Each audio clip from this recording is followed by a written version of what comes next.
All right, folks, back on the Bossman Show, going to the Big 12, the West Virginia, Morgantown, Virginia, where our own Pac-Man Jones went to school at and played football there. It's Josh Eilert here with me on the Bossman Show. Coach, how you doing, man?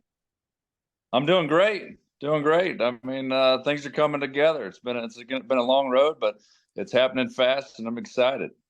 And coach, for you, man, who grinded all these years, man, have different various roles on staffs, man, to finally become a head coach, man. I think you feel after all the hard work that you put in all those years, man.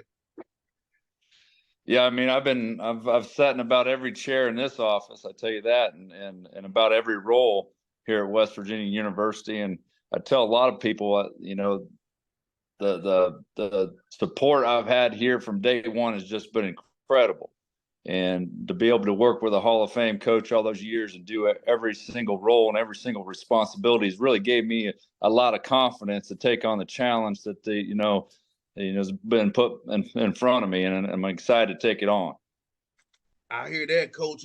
Yes, Coach Eilert. At what point in your basketball journey did you decide you wanted to hop into coaching and start at the bottom and work your way all the way up to the top as you are right now? I'll tell you when. I mean, I knew when I got out of I graduated in '04 from Kansas State with a finance and marketing degree, and I went right to sitting behind a desk, handing out loans and analyzing people's credit, and every 2 or 3 o'clock in the afternoon, I got that itch, man. I love the game of basketball. I was like, what am I doing with my life? So I said, that's it. I got to figure this out now. I'm young. I got to figure it out now and pursue my passion. And that was basketball. So I went back with my head coach at the time, Jim Woolridge, and he gave me the opportunity and gave me the foot in the door as a GA. And I started as a GA with him. That was unfortunately at the end of his coaching career at K-State, and Coach Huggins came in, and we hit it off from the beginning. And we were there together at K-State for 1 year, and then he turned and took the job here at his alma mater, and I followed him in June of '07, and I've been here ever since. Yes, indeed. And talk about, working for a Hall of Fame coach every day. See how he moves, how he does things, and how that experience is so invaluable to be around somebody like him. I'm friends with a friend of Coach Huggins, Randy Peels, who's somebody mentor of mine, Coach Peels. So about being around somebody like Coach Huggins who taught you the way so you can leave this job to you that you can do the job. You've been around the best to do it. Yeah, he's in terms of a defensive mind, Hugs is second to none, and he was attention to detail on that regard, and that's something I'll always take with me. His defensive presence and the way he handled, really getting after people. I don't know if I can coach defense as well as him, but I've been with him 17 years, so a lot of those principles on defense is going to carry with me. And the assistant coaches that I have, all of them have played for Coach Huggins and have been a part of his journey, so they understand what we expect. And we're going to try to carry on that defensive philosophy, whether we have the right personnel to really, really get up in people. It's to be determined.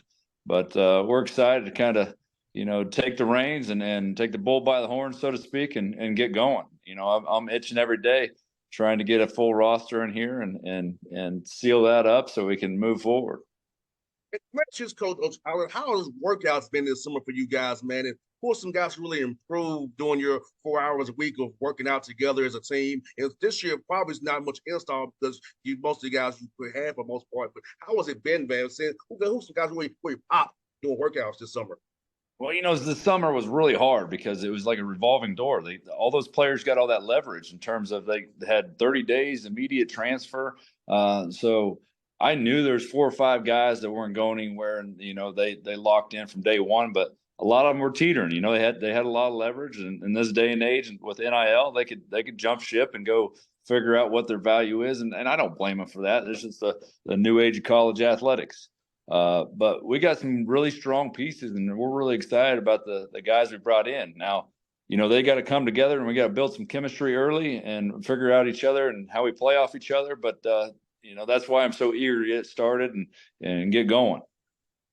100%. And Coach, with that being said, are you going to focus more on team stuff more than you would during this period between now and November, and you would because you have some new guys at the jail kind of fast? So will you probably do more team related things more than just individual skill work as you get ready towards November? Yeah, that's 100% been my strategy here in the fall. Summer has been more, we never really had 10 guys at any given time. So this fall has been the first time we've had more than 10. And as soon as you get 11, somebody sprains an ankle or something, you're back to 10 or 9. So anytime I can get more than 10 on the floor at any given time, we're going. We're going as a team, and we're trying to figure this out early. I'm not trying to do too much individual work. I put a lot of emphasis on them guys taking care of their business and acting like professionals and doing that on their own, so we can just get going and build that chemistry. And Coach Eilert, for the listeners out here in Atlanta who love basketball, love West Virginia, who give a great base here as well, talk about the pillars of your program, what they're going to be, and the type of young man who you want to become a future Mountaineer for listening to this interview out here. Well, I've been talking about it to my staff from day one. It's like, let's bring in the right type of guys. Let's, chemistry is huge, and people. I want guys that want to love the game and want to excited to walk across those lines and compete. I want competitors, but I want good people. I want good teammates, so character and integrity and accountability and all those things are huge to me. So when we're looking at guys, that's the first thing I ask: what kind of type of person he is, because I don't want to bring the wrong guy in here to disrupt the culture. Because we really have a lot of good guys that get along well, and one bad apple can turn the whole bushel of apples. So. That's first and foremost in terms of the way I see things. Let's keep that locker room locked in together, and we'll fight as brothers when we cross those lines. And Coach, you said something so profound to me. When I played, Coach, the best teams I had were the teams where we as the players led. You didn't coach us for energy and effort. When the guys are accountable for their win sprints, getting extra work in, with hitting up a GA, hitting up a coach to work out, because I feel like those teams who do the work without being pushed and prodded are the best teams that I played for, and I know you probably have coached with.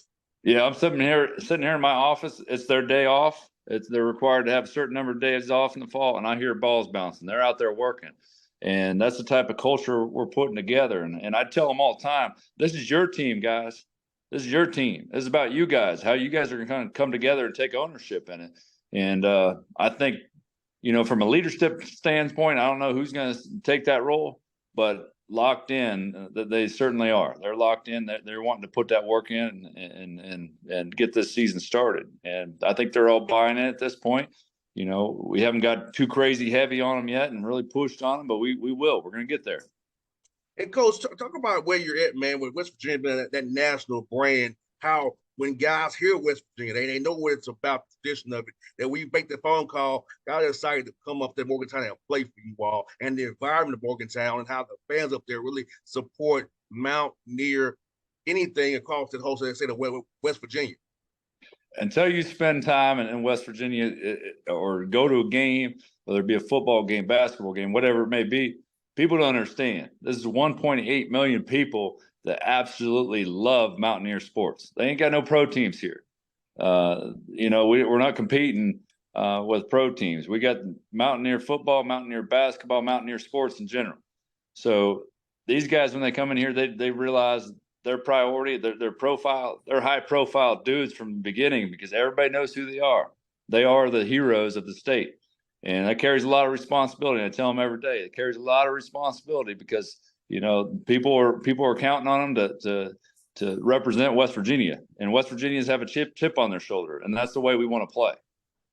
And Coach, also talk about having that West Virginia degree, and with the state being loving the Mountaineers so much, and that they have also internships, networking availabilities. So we all on the ball will end up bouncing for us all one day. But having that great degree from West Virginia, having the state behind you, people who will help push you, it's about being a Mountaineer. About that aspect of it as well, Coach. Oh, those connections are huge, whether it be donor connections. The people, it's more of a family than anywhere I've ever been. Because if you play for West Virginia and you're part of West Virginia University, and they all come back strong. Homecomings are huge here. Guys want to come back. They gravitate in the falls to the football game. They gravitate in the winter to the basketball games. So people take care of their own here more than I've ever seen anywhere else. They really take care of their own. It's a beautiful thing to see.